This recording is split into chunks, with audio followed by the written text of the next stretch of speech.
Ganesha Sweet Tooth. Ganesha is a Hindu god. He's very important and powerful, and a tad chubby. But when he was a kid, he was just like any other kid. See him playing up there with the girls, ringing some bells, dancing to music, playing cricket.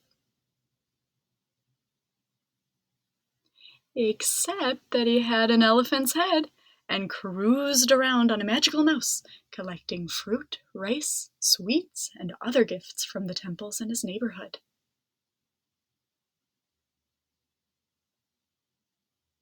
Ganesha loved to eat sweets and candy, especially the traditional Indian laddus.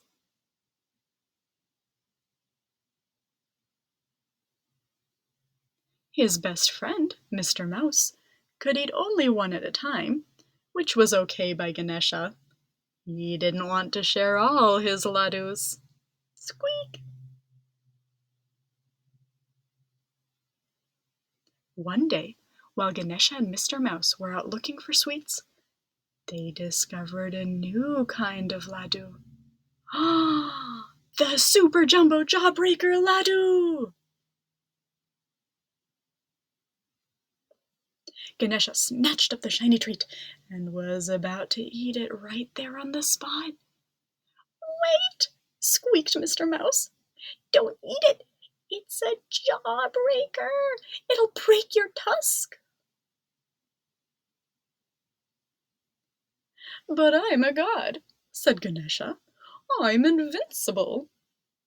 Ganesha popped the laddu in his mouth.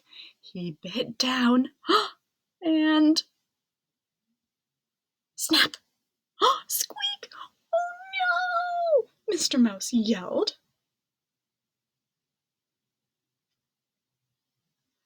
How will I ever put my tusk back on? Ganesha wailed.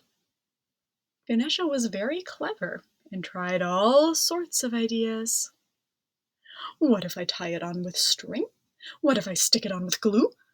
Maybe I could just hold it on with my hand? But nothing worked, not even the band-aids. I look lopsided, he said. Everyone will laugh at me. No, they won't, said Mr. Mouse. Everyone loses their teeth.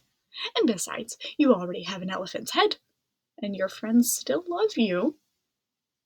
The wise Mr. Mouse. Ganesha wasn't convinced. He thought he looked awful. He took all his anger and frustration and hurled his tusk at the moon. But the tusk didn't hit the moon. It sailed over a bush and hit the head of an old man who was walking by. Is this your tusk? The old man said. I'm sorry, said Ganesha. I didn't mean to hit you. I was aiming for the moon. What's your name? I'm Ganesha, and this is Mr. Mouse. You're Ganesha? The old man exclaimed. I've been looking for you. I'm Vyasa, the poet, and I need a special scribe for a poem. It's so long that no man could ever write the whole thing. All the pens in the world would break before it was done. I'm not a man, said Ganesha, and I love stories, but I don't have anything to write with. What about your tusk? Vyasa asked. It's just a big tooth, Ganesha said. It's a very special tooth, Vyasa explained, handing Ganesha a piece of paper. Give it a try. Ganesha took the paper and pressed down with the tip of his tusk. It made a mark. Ganesha was so excited that he drew a flower and a tree and a picture of Mr. Mouse, along with a few of his other favorite things. I love my tusk, said Ganesha. I'd be happy to help you. What is the story about?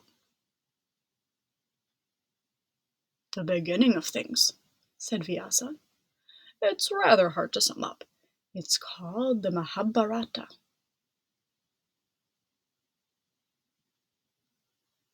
Excuse me, said Mr. Mouse, jumping up on the end of Ganesha's trunk. I don't mean to interrupt, but what exactly are the terms of this agreement? It is a very long poem, after all. Can you tell the whole story in one go, Vyasa? No stopping? As long as Ganesha understands the meaning of everything I say.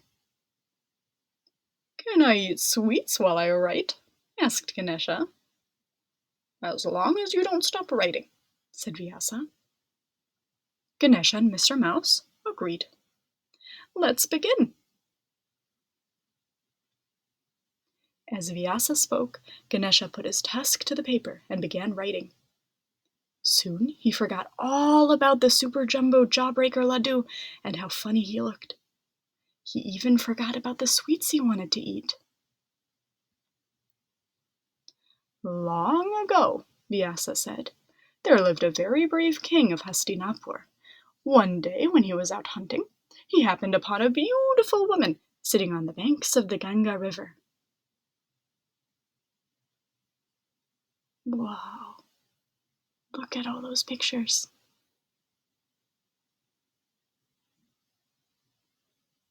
100,000 verses later, Ganesha put down his tusk. The Mahabharata, the great epic of Hindu literature, was complete. Ganesha peeked around a stack of paper and saw that Mr. Mouse had been eating his way through the laddus as they worked.